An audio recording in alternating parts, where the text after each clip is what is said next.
এবং কলকাতা থেকে শুরু করে সারা ভারতবর্ষে বিভিন্ন জায়গায় বিলের প্রতিবাদ হয়েছিল।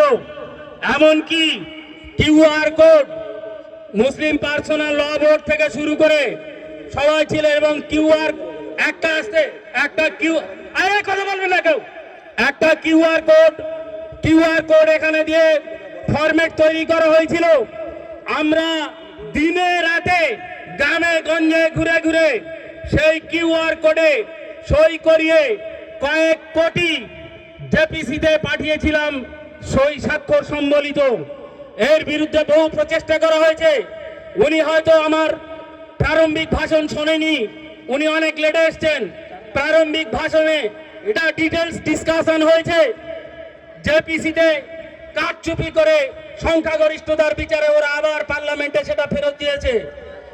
এখন আপনাদের সম্মুখে বক্তব্য রাখবেন বিশিষ্ট শিক্ষক আন্দোলনের নেতা শ্রীমান লক্ষণ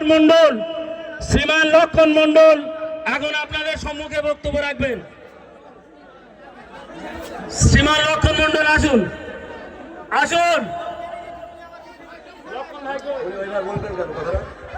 এই ভারত স্বাধীনতায় সব থেকে বেশি ভূমিকা ছিল ওলামাদের। কাদের ভূমিকা ছিল? কাদের? সব থেকে এই ভারত স্বাধীনতার পিছনে যাদের ভূমিকা ছিল উলামায়ে কেরামের, এ কথা মনে রাখতে হবে। সর্বপ্রথম যারা কোর্টে গিয়েছে, সুপ্রিম কোর্টে, তারা উলামায়ে কেরামরা গিয়েছে। অজ্ঞতাবশত কথা বলবেন না, অজ্ঞতাবশত কথা বলা চলবে না। আপনি জানবেন নেতৃত্ব দেবে উলামারা। কারা? এর তকবীর না, তকবীর। কারা নেতৃত্ব দেবে? কারা? অতএব অযথা না বুঝে কথা বলা উচিত নয়। আজকে